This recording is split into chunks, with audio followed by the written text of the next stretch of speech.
नमस्कार दोस्तों, स्वागत है आपका हमारे चैनल टेल्स बाय यशु पर।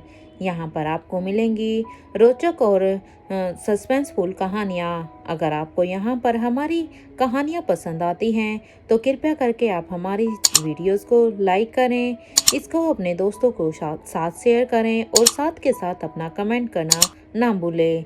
अगर आप इस चैनल पर नए हैं तो कृपया करके इसे सब्सक्राइब भी करें। आपका ज़्यादा समय न लेते हुए चलो आज की कहानी को शुरू करते हैं। एपिसोड में हम सब ने सुना था कि यहाँ पर क्लब हाउस में सभी के लिए ही वैलेंटाइन डे के ऊपर एक पार्टी रखी गई थी। उधर दूसरी तरफ करण गुलेरिया स्वाति के साथ अपना वैलेंटाइन मना रहे थे। स्वाति को यहाँ पर भी, हालांकि ये सब धनंजय ने किया हुआ था, लेकिन वो सारे ही अरेंजमेंट बड़े ही पसंद आते हैं और साथ के साथ वो अब इसमें करण की तारीफ भी करती है। इधर अब तक क्योंकि यहाँ पर क्लब में सभी अब खाना खाने के लिए, लंच के लिए एकत्रित हो गए थे, तो यहाँ पर बच्चे भी अभी अपने किड जोन से आ गए थे और यहाँ पर आर्यन और अलेक्जेंडर दोनों ही अपनी मम्मा को देखकर कहते हैं, वाओ मॉम, आप तो बहुत ही खूबसूरत लग रही हैं। और इधर यहाँ पर पिंकी भी अब अपने डैड को हक कर लेती है। जैसे ही अनिका ने प्रिया को देखा तो अनिका को तो एकदम से शौक लग गया था, क्योंकि अनिका को शौक इसलिए लगा था क्योंकि जैसा गाउन यहाँ पर रिया ने पहना हुआ था वो बिल्कुल उस गाउन की तरह ही था जो कि अभी अनिका ने पहना हुआ था। ये दोनों का एक सेम पिंच हो गया था। जैसे ही रिया अब अपनी मम्मा को देखती है तो अपनी मम्मा को देखते हुए रिया कहती है, वाओ मम्मा, देखो ना, हम दोनों सेम। सच में मुझे नहीं पता था कि इस बार भी हमारी ड्रेस बिल्कुल सेम होगी। रिया की ये बात सुनते ही अब अनिका अपनी आंखों को एकदम से ही बंद कर देती है, क्योंकि अनिका को तो अच्छी तरह से पता था कि वो गाउन अपने पापा धनंजय के साथ चेंज करके आई है, इसलिए वो यहाँ पर अपनी आंखें बंद करती है और यहाँ अब रिया अनिका के पास आकर अब उसे एक हक करती है। इधर रिया को इस तरह से हक करता हुआ देखकर अब अनिका अभी रिया को हक करती है और वो धीरे धीरे से अब रोहित की तरफ देखती है। जैसे ही अनिका ने इधर धीरे से रोहित की तरफ देखा कि क्या रोहित ने यहाँ पर कुछ नोटिस किया है, तो वो देखती हैं कि रोहित के चेहरे पर तो अभी कोई एक्सप्रेशन ही नजर नहीं आ रहे थे। रोहित को इस तरह से देखकर अब अनिका अपने मन में ही सोचती है, मुझे अभी कुछ भी कहना ठीक नहीं होगा, इसलिए मुझे रूम में जाकर ही मिस्टर मारवा से इसके बारे में बात करनी है। अभी यहाँ पर ये सब कहना शायद ठीक नहीं। एक तरफ जाने का ये सब सोचती है तो वहीं दूसरी तरफ अब तक लक्ष्य और श्वेता ने भी सबके कहने के बाद अब यहाँ पर केक कट कर दिया था। जैसे ही यहाँ पर लक्ष्य और श्वेता ने केक को कट किया तो यहाँ पर ऊपर सेलिंग पर एक बहुत ही बड़ा सा हार्ट शेप का एक बैलून लगा हुआ था, लेकिन जैसे ही केक कट हुआ तो अचानक से वो बैलून फूटता है और उसके अंदर से भी यहाँ पर ढेर सारे ही बैलून्स अब उन सभी के ऊपर ही गिरने लगते हैं। यहाँ अब इतने बैलून गिरने लगते हैं कि पूरा का पूरा फर्श अब बैलून से भर जाता है। इधर यहाँ पर फर्श में इतने सारे बैलून देखकर अब बच्चे तो एकदम से ही खुश हो जाते हैं। यहाँ पर अब तक सभी एक दूसरे को केक खिलाने लगते हैं, क्योंकि अब मानो यहाँ पर सबके लिए केक सेलिब्रेशन हो। इधर रिया केक का एक पीस उठाकर अब रोहित की तरफ बढ़ती है और कहती है, डैड, आपको अपने हाथों से केक मैं खिलाऊंगी। इधर अपनी प्रिंसेस की ये बात सुनते ही अब रोहित भी हाँ में अब सिर हिलाता है और यहाँ पर अब वो रिया के हाथ से केक खाता है। इधर रिया के हाथ से केक खाने के बाद रोहित अब अपने हाथ से सेम ऐसे ही सबसे पहले रिया को केक खिलाता है और रिया को केक खिलाने के बाद अब रोहित, आर्यन और अलेक्जेंडर को भी अपने हाथ से केक खिलाता है। इधर अनिका जो कि अभी इन चारों को ही देख रही थी, इसलिए अब रोहित सबसे लास्ट में अनिका को केक खिला देता है और इसके बाद वो सभी अब यहाँ पर अपना अपना लंच एंजॉय करते हैं, क्योंकि बच्चों के लिए तो आज ये बहुत ही बड़ा फन हो गया था। यहाँ तो क्योंकि ये केक सच में टू लेयर्स में था, इसलिए ये बहुत ही टेस्टी भी था, इसलिए बच्चों ने तो सबसे ज़्यादा यहाँ पर केक को ही एंजॉय किया और इधर बाकी के बड़े वो सभी अब अपना अपना लंच एंजॉय कर रहे थे, जिसको जैसा पसंद था। इधर जैसे ही उन सब का लंच फिनिश होता है तो अब यहाँ पर क्योंकि अब साथ के साथ यहाँ पर म्यूजिक भी बजना स्टार्ट हो जाता है और इसलिए कुछ लोग तो यहाँ पर खाना खाते हुए ही म्यूजिक को काफी इंजॉय कर रहे थे, जिन्हें देखकर ऐसा लग रहा था जैसे वो खाना खाते ही शायद डांस करने लगेंगे। लेकिन क्योंकि अब इनका लंच फिनिश हो गया था तो अब यहाँ पर सभी एक दूसरे के साथ डांस करने लगते हैं। इधर कुछ देर के बाद अब सभी डांस करते करते हुए ही कोई किसी के साथ बातें कर रहा था, कोई अभी भी खाना पीना खा पी रहा था। मतलब यहाँ पर सभी अभी फुल मूड में थे मस्ती के।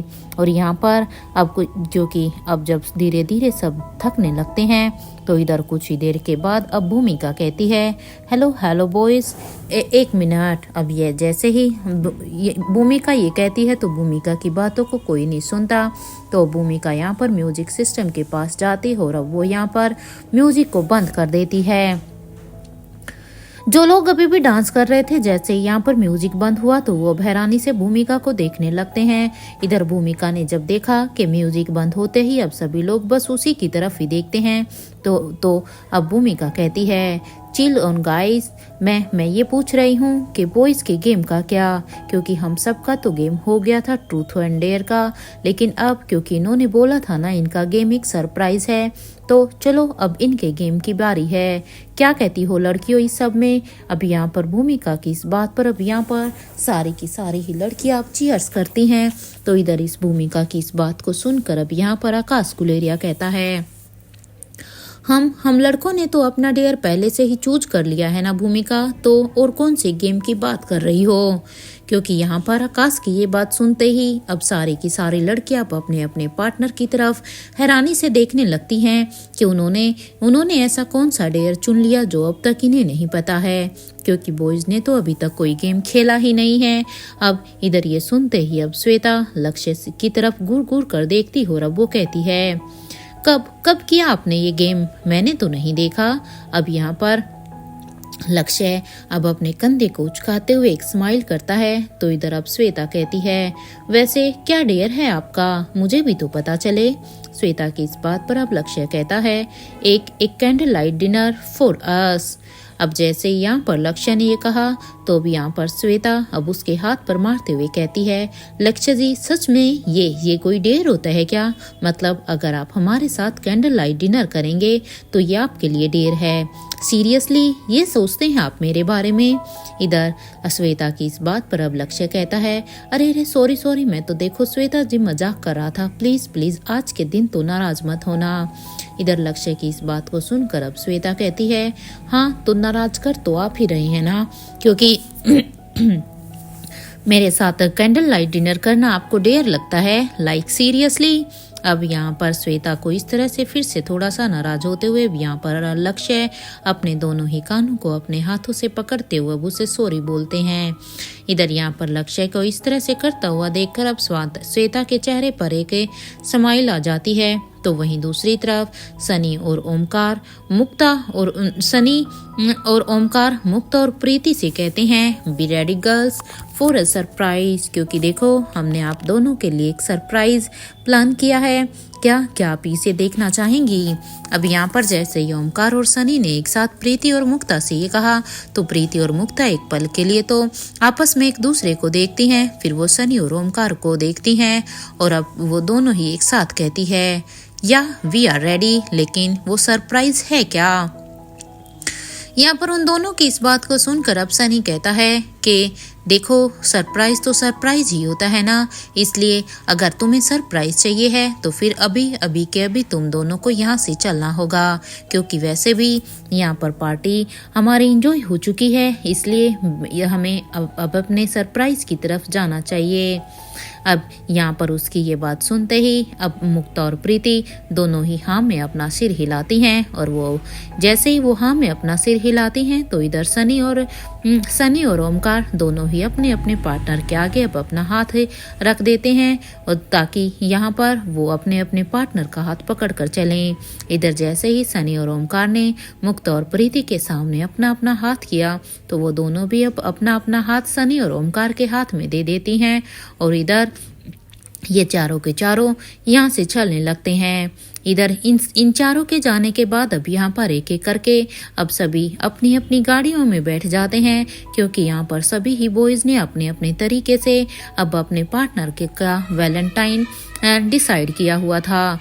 इसलिए सभी अभी, क्योंकि यहाँ का सारा एंजॉय तो अब हो चुका था, तो वो यहाँ पर अभी सभी को जाता हुआ देखकर अब रिया कहती है, डैड मुझे आपसे कुछ बात करनी है।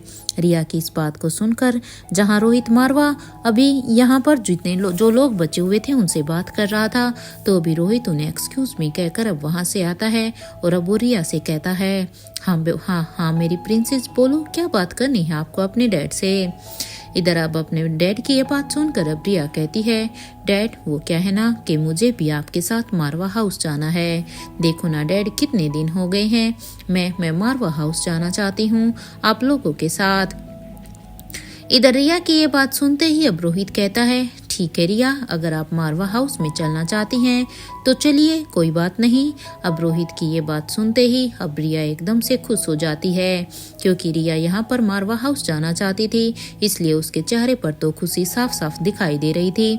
लेकिन प्रिंसेस लतिका वो एकदम से सैड हो जाती है, क्योंकि प्रिंसेस लतिका तो यहाँ पर गुलेरिया हाउस में रुकी हुई थी, और जैसे ही रिया ने मारवा हाउस की बात की तो प्रिंसेस लतिका का तो एकदम से फेस ही उतर जाता है। वो एकदम से ही सैड हो जाती है ये सोचकर कि अब उसकी बेस्ट फ्रेंड फिर से मारवा हाउस में चली जाएगी, तो वो गुलेरिया हाउस में फिर से अकेली पड़ जाएगी। हालांकि ऐसा नहीं था कि उसका पिंकी और यश के साथ मन नहीं लगता था, लेकिन रिया उसकी सबसे ज्यादा क्लोज फ्रेंड थी। इधर लतिका को इस तरह से उदास देखकर जब रिया की नजर लतिका पर गई तो अब रिया भी समझ जाती है कि आखिर लतिका इस तरह से अचानक से उदास क्यों हो गई। इसलिए लतिका को उदास देखकर अब रिया लतिका के पास जाती है और अब कहती है, डोंट वरी लतिका, मेरे पास एक ऑप्शन है। अब रिया की इस बात को सुनकर अब लतिका कहती है, कौन सा ऑप्शन रिया। अब यहाँ पर रिया कहती है, तुम भी हमारे साथ चलो ना, क्योंकि देखो गुलेरिया हाउस में तो रहते हुए बहुत दिन हो गए हैं ना, इसलिए तुम हमारे साथ गुलेरिया हाउस चलो। और वैसे भी जब यहाँ पर आलिशा मासी आ जाएंगी तो वो आपको वहाँ से भी तो पिकअप कर सकती है ना। अब रिया की इस बात पर अब लतिका के चेहरे पर एक स्माइल आ जाती है और अब लतिका कहती है, हाँ रिया, ये तो सच में एकदम से बेस्ट आइडिया है, हम आपके साथ चलेंगे। यहाँ पर अब क्योंकि रोहित ने रिया को अपने साथ ले जाने के लिए कह दिया था, इसलिए अगर रिया वहाँ जा रही थी तो रोहित अब अपने बेटों को भी अपने साथ ही लेकर जाना चाहता था। लेकिन इसके बारे में वो एक बार आकाश से बात करना चाहता था, क्योंकि बच्चे गुलेरिया हाउस में जा रहे हैं उसके बारे में वो आकाश को बताना जरूरी समझता था, क्योंकि वो सभी उन्हीं के साथ ही यहाँ पर आए थे। इसलिए अब रोहित यहाँ पर आकाश की तरफ बढ़ता है और अब वो आकाश से कहता है, आकाश मुझे तुमसे कुछ बात करनी है। अब यहाँ पर आकाश ने जब रोहित को इस तरह से बात करते हुए देखा तो अब आकाश कहता है, हाँ रोहित बताओ क्या बात करनी है। अब यहाँ पर रोहित कहता है, वो क्या है ना कि बच्चे मारवा हाउस जाना चाहते हैं, वैसे भी उन्हें बहुत समय हो गया है गुलेरिया हाउस में रहते हुए, तो आप लोग यहाँ से चले जाना, बच्चों को हम अपने साथ मारवा हाउस में लेकर जाएंगे और साथ के साथ लतिका को भी। अब यहाँ पर जैसे ही आकाश ने ये सुना कि बच्चों के साथ लतिका भी जा रही है, हालांकि आकाश को भी अच्छा नहीं लगता, क्योंकि आकाश अभी लतिका के साथ और भी रहना चाहता था। लेकिन क्योंकि आकाश ये बात भी अच्छी तरह से जानता था कि रिया और लतिका दोनों ही बेस्ट फ्रेंड है, इसलिए अभी वो यहाँ पर रोहित से कहता है, ठीक है रोहित, कोई बात नहीं, आप बच्चों को लेकर जाइए। यहाँ पर ये सब बातें होने के बाद अब सभी अपनी अपनी मंजिल के लिए निकल जाते हैं। जिसे गुलेरिया हाउस में जाना था वो गुलेरिया हाउस के लिए निकल जाते हैं, जिन्हें मारवा हाउस के लिए जाना था वो मारवा हाउस के लिए निकल जाते हैं, और जिन्हें अलग से अभी अपनी शाम को और भी एंजॉय करना था वो अपने उसी अकॉर्डिंग से वहाँ से चले जाते हैं। और यहाँ पर अनिका सिर्फ बस रोहित को ही हैरानी से देख रही थी। इधर कुछ ही देर के बाद यहाँ पर अब वो सभी भी अब यहाँ पर मारवा हाउस के अंदर आ जाते हैं। यहाँ पर अब रिया की आवाज़ पूरे ही घर में गूंज रही थी। इधर रिया की आवाज़ को सुनकर अब यहाँ पर आर्यन कहता है, हैं कि अरे अरे रिया, इस तरह से क्यों चिल्ला रही हो? देखो घर में जितने भी मेंबर हैं वो परेशान हो जाएंगे। और हाँ, तुम एंजॉय करो, मैं बस तब तक बड़ी दादी माँ से मिल कर आता हूँ। आर्यन की ये बात सुनते ही अब रिया कहती है, ठीक है आर्यन, अगर आप बड़ी दादी माँ से मिलने के लिए जा रहे हो तो चलो, हम सभी भी मिल लेते हैं, हम सभी भी तुम्हारे साथ आते हैं, क्योंकि देखो ना कितना समय हो गया है हमें भी बड़ी दादी माँ से मिले हुए। अब रिया की ये बात सुनते ही यहाँ पर ये सभी बच्चे अभी सुहासिनी मारवा से मिलने के लिए उनके रूम की तरफ जाने लगते हैं। तो इधर वहीं दूसरी तरफ अब क्योंकि यहाँ पर बस अनिका और रोहित ही बचे हुए थे, इसलिए अब अनिका रोहित से कहती है, मिस्टर मारवा रूम में चलें, वो क्या है ना कि मुझे आपसे कुछ जरूरी बात करनी है। अनिका की ये बात सुनते ही अब रोहित कहता है, हाँ अनिका रूम में, लेकिन अभी नहीं अनिका, क्योंकि देखो ऐसा करो तुम अभी रूम में जाओ, मुझे एक जरूरी काम है, मैं बस उस काम को पूरा करके फिर वापस आता हूँ, तब तक तुम भी थोड़ा सा रिलैक्स कर लो, तुम थक गई होगी। वैसे भी तुम्हें तो पता ही है ना अनिका कि हम जो कुछ भी प्लान कर रहे हैं उसे हम माँ के बर्थडे पर ही उनके सामने रखेंगे, क्योंकि हम जो कुछ भी कर रहे हैं वो माँ और पापा के लिए ही है ना। अब रोहित की इस बात पर अब अनिका कहती है, हाँ मिस्टर मारवा, कर तो उन्हीं के लिए रहे हैं, लेकिन वैसे क्या आप मुझे बता सकते हैं कि आप अभी वहाँ पर आप बता सकते हैं कि आप अभी कहाँ पर जा रहे हैं? आपने रीजन तो बता दिया, लेकिन पैलेस नहीं।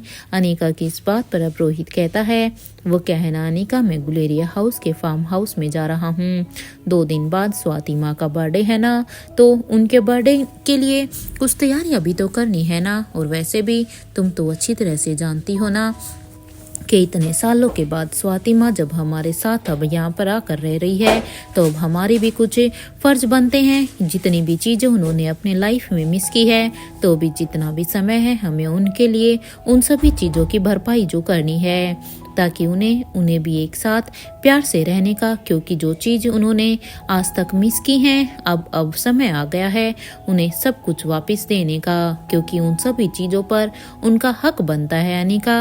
अब यहाँ पर रोहित की इस बात को सुनकर अब अनिका कहती है, आई नो मिस्टर मारवा, उनका हक बनता है, तो ठीक है फिर आप अकेले क्यों चल रहे हैं, मैं भी आपके साथ चलती हूँ ना मिस्टर मारवा, क्योंकि वैसे भी जब आप चले जाएंगे तो मैं अकेली यहाँ पर क्या ही करूँगी।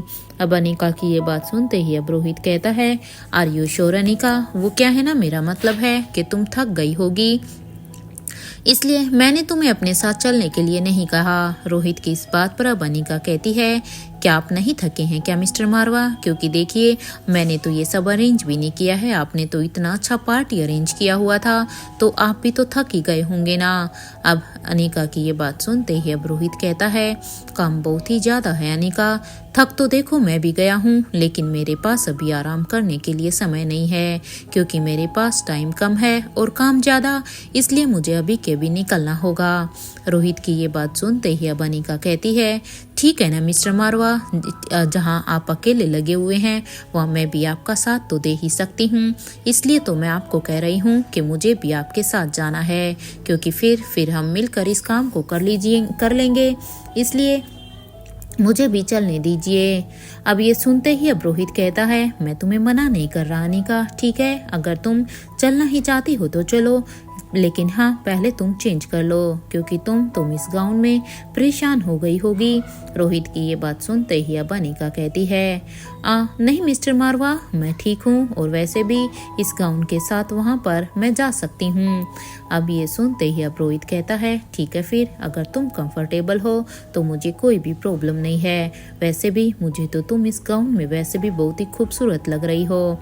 यहाँ पर अब अनिका रोहित के साथ इधर मारवा हाउस से बाहर निकल कर आ जाती है, और वो दोनों अभी अपनी गाड़ी में बैठकर मारवा यहाँ पर गुलेरिया हाउस के फार्म हाउस के लिए जाने लगते हैं।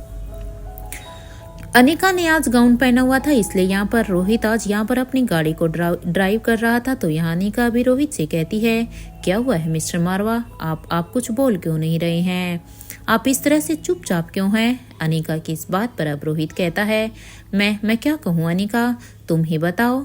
ये सुनते ही अब अनिका कहती है, mister Marwa I am sorry. Anika की इस बात पर अब रोहित कहता है, सॉरी, लेकिन किस लिए अनिका? वैसे गलती तो मेरी ही है कि मुझे तुमसे पूछकर तुम्हारे लिए कोई ड्रेस मंगवानी चाहिए थी, क्योंकि सॉरी अनिका, मुझे नहीं पता था। अब मुझे तुमसे एक बार पूछ लेना चाहिए था। वैसे अब जब तुमने वो ड्रेस पहनी ही नहीं है तो क्या तुम मुझे बता सकती हो कि क्या इशू था उस ड्रेस में? अरे उस गाउन में क्या कमी थी? क्या तुम मुझे बता सकती हो? मेरा मतलब है कि साइज की प्रॉब्लम थी क्या, या फिर तुम्हें उसका कलर पसंद नहीं था, या उस ड्रेस को पहनने के बाद तुम कंफर्टेबल नहीं थी? क्या क्या इशू था अनिका? क्योंकि मुझे इस चीज़ के बारे में पता होना चाहिए ताकि नेक्स्ट टाइम कुछ भी करने से पहले मैं उस इशू के बारे में सोच सकूं। रोहित की ये बात सुनते ही अब अनिका कहती है, ऐसी ऐसी तो कोई बात नहीं है मिस्टर मारवा। वो अब यहाँ पर अनिका इतना ही कहती है कि तभी अब रोहित के फोन की अब रिंग बजने लगती है।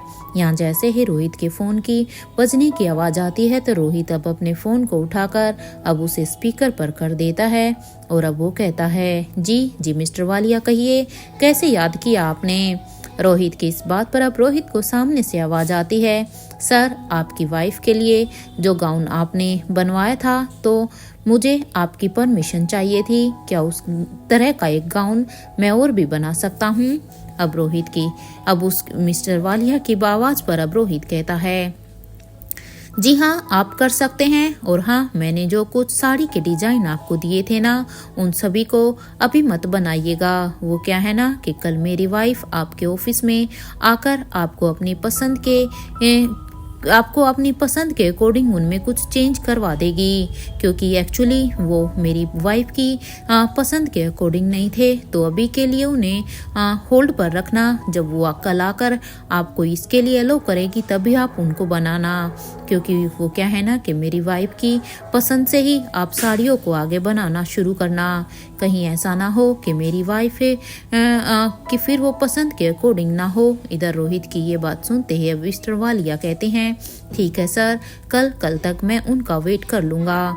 यहाँ इधर कुछ देर तक बात करने के बाद यहाँ रोहित अब अपने फोन को डिस्कनेक्ट कर देता है और अब वो फिर से अनिका से कहता है, अनिका कल तुम जाकर अपनी चॉइस से डिजाइन सेलेक्ट कर देना। जैसा तुम अपनी पसंद के अकॉर्डिंग चाहती हो वो बिल्कुल वैसे ही तुम्हें साड़ियाँ तैयार करके दे देंगे, क्योंकि आने वाले वीक में बहुत सारे फंक्शंस होने वाले हैं। तो सॉरी अनिका, मैंने उनके लिए भी तुमसे नहीं पूछा, लेकिन अच्छा हुआ अभी उसने उस काम को करना शुरू नहीं किया। यहाँ बनिका ने जब रोहित के मुंह से ये सुना तो बनिका एकदम से ही हैरान हो जाती है। इवन वो भी अपने गिल्ट में और हो जाती है कि आखिर सच में अनिका की वजह से रोहित को बहुत ही हर्ट हुआ है। लेकिन अब वो यहाँ पर अपने गिल्ट में ही रोहित से कहती है, इसका मतलब कि मेरे जितने भी कपड़े हैं वो अब आप खुद ही डिजाइन करते हैं। इस बात पर अब यहाँ पर रोहित बिल्कुल ही खामोश हो जाता है और वो अपनी ड्राइविंग पर फोकस करता है। यहाँ बनिका अपने मन में ही यही कहती है, धनंजय पापा अब हम क्या करेंगे? मिस्टर मारवा को यही गलतफहमी हो गई है कि मुझे वो गाउन पसंद नहीं आया है, या फिर साइज का इशू है। अब क्या कर सकते हैं? क्योंकि अब अगर सच कहूँ तो मुझे इनकी पसंद की हुई हर एक ड्रेस बहुत ही पसंद आती है। मुझे आज तक उसमें किसी भी तरह का कोई इशू ही नहीं था। और देखिए शायद अब इन्हें बुरा लग गया है, क्योंकि अब इन्होंने सारे ही ड्रेसेस को अब होल्ड पर रखवा दिया। यहाँ बनिका अपने मन में ही सोच रही थी कि क्या उसे रोहित को सब कुछ बस सच बता देना चाहिए, ताकि इन दोनों के बीच में किसी भी चीज़ की कोई भी मिसअंडरस्टैंडिंग ना हो। क्योंकि रोहित अभी भी यही सोच रहा था कि शायद अनिका को उसके लाई गई चीज़ें अब पसंद नहीं आ रही हैं, इसलिए रोहित ने मिस्टर वालिया को ये सब कहा। जहाँ एक तरफ अनिका और रोहित स्वाति मल्होत्रा के बर्थडे सरप्राइज की प्लानिंग में लगे हुए थे, तो इधर वहीं दूसरी तरफ एक लोकेशन पर अब एक औरत के सामने दो लोग खड़े हुए थे, जिनमें से एक लड़का था तो एक लड़की थी। यहाँ पर अब औरत कहती है, होली आने वाली है ना, तो रोहित और अनिका के जिंदगी में एक रंग तो हमारी तरफ से भी जुड़ेगा।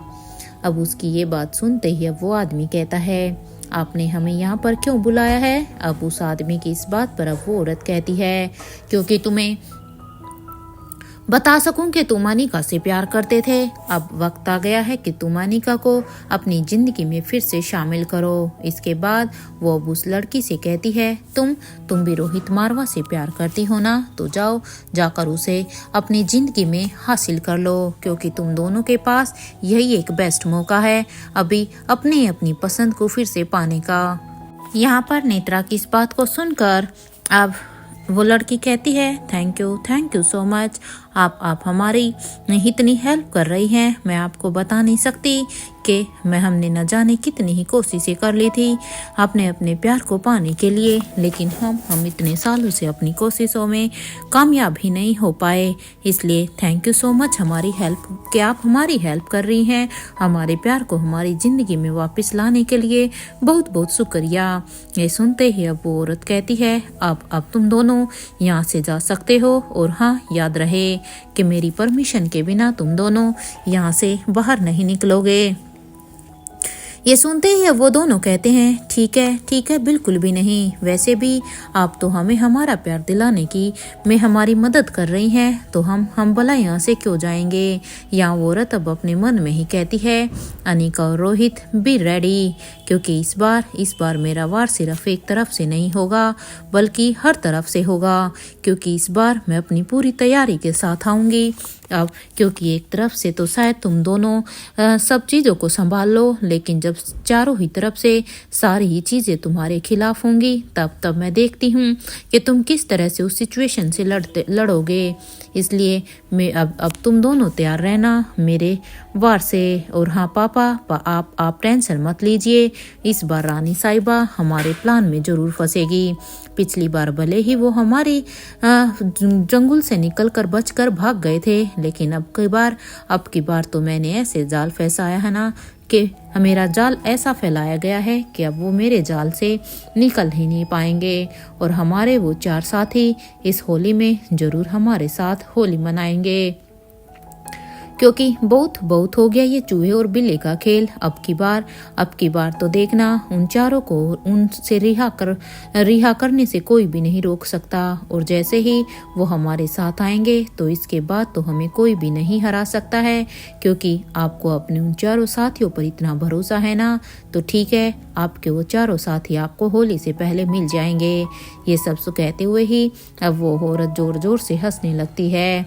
यहाँ अब वो औरत यानी कि नेत्रा अब अपने मन में कुछ सोच ही रही थी कि तभी अब उसके फ़ोन पर अब रिंग बजने लगती हैं। इधर जैसे ही नेत्रा अब अपने फ़ोन को देखती है तो उसके चेहरे पर एक स्माइल आ जाती है, और वह जैसे ही अब अपने फ़ोन को उठाकर हेलो कहती है तो सामने से अब उसे जो इन्फॉर्मेशन मिली थी तो वो उसे सुनकर अब नेत्रा कहती है, अच्छा तो ये बात है, वैसे तुम्हारी इन्फॉर्मेशन मेरे लिए बहुत ही काम आएगी। थैंक यू कि तुम मुझे ये इन्फॉर्मेशन दे रहे हो। ये कहते हुए ही वो औरत अब अपने फ़ोन को डिस्कनेक्ट कर देती है, और फिर वो कहती है, लगता है कि अब पापा को ढूंढना होगा। ये पापा आखिर कहाँ गायब हो गए हैं, उनसे कोई कांटेक्ट नहीं कर पा रही हूँ। समझ में ही नहीं आ रहा है कि वो कहाँ गायब हो गए। अरे ऐसी कौन सी जगह जाकर वो छिप गए हैं। अब एक काम ये भी हो गया कि अब मुझे उन्हें भी तो ढूंढना पड़ेगा, क्योंकि उनके साथ तो मेरा कोई भी कांटेक्ट अब हो ही नहीं पा रहा है। यहाँ वो भी अपने मन में ही सोच रही थी। इधर पेरिस से दूर एक गाँव में अक्षय वर्मा ने यहाँ पर पूरे के पूरे रूम को ही बहुत ही अच्छा इस तरीके से सजाया हुआ था, और अब वो कहता है, आयशा को ये सब कुछ आयशा को जरूर पसंद आएगा। आयशा देखना मैंने तुम्हारे लिए कितनी मेहनत की है। अक्षय वर्मा आयशा के बारे में ये सोचकर ही सब कुछ तैयार कर रहा था कि तभी अब उसे पीछे से एक जानी पहचानी सी आवाज आती है, क्या बात है, बहुत अच्छा लग रहा है। इधर ये आवाज सुनते ही अक्षय वर्मा पीछे मुड़कर देखता है और कहता है, तुम्हें ये सब पसंद आया आयशा। अब अक्षय वर्मा की ये बात सुनते ही अब नताशा, जिसे कि अक्षय अभी भी आयशा ही समझ रहा था, वो अब दौड़कर अक्षय वर्मा के पास जाकर अब उसे गले से लगा लेती है। तो वहीं अब अक्षय वर्मा नताशा को अपनी बाहों में भरकर कहता है, thank you so much Ayesha, मेरी ज़िंदगी में इस तरह से वापस आने के लिए। मैं बता नहीं सकता कितने सालों से मैंने तुम्हारा इंतज़ार किया है। लेकिन इस बार देखो ना मेरा वैलेंटाइन डे कितना खास होने वाला है, क्योंकि इस बार मेरा इंतजार खत्म हुआ और फाइनली तुम मेरे साथ हो। अक्षय वर्मा की ये बात सुनते ही अब नताशा कहती है, मैं तो हमेशा से ही तुम्हारे साथ ही थी ना अक्षय। ये सुनते ही अक्षय कहता है, तुम मेरी जिंदगी का रंग हो, जिसमें मेरी बेरंग जिंदगी में इतने सारे रंग भरने के लिए थैंक यू सो मच। क्योंकि सच में जब तुम मेरी जिंदगी से चली गई थी तो मुझे लगा था जैसे मेरी जिंदगी के सारे रंग ही निकल गए हैं, और जैसे ही तुम अब फिर से मेरी जिंदगी में आई तो मुझे ऐसा लग रहा है जैसे मेरी जिंदगी कितनी कलरफुल है। ये सुनते ही अब नताशा कहती है, ये तो बहुत ही अच्छी बात कही है तुमने अक्षय। यहाँ पर नताशा और अक्षय दोनों ही अब एक दूसरे के साथ आज अपना वैलेंटाइन डे सेलिब्रेट कर रहे थे। तो वहीं इधर दूसरी तरफ बूढ़े किंग के पैलेस में यहाँ पर आयशा की जब आंखें खुलती है तो अब वो इधर उधर देखने लगती है। तो वो अब अपने मन में ही यही सोचती है, ये रोहित कहाँ चला गया है, क्योंकि पिछली बार जब आयशा यहाँ पर रोहित को सब कुछ बताने के लिए आई थी तो यहाँ पर अचानक से ही उसे चक्कर आ गए थे और वो यहीं पर ही बेहोश हो गई थी।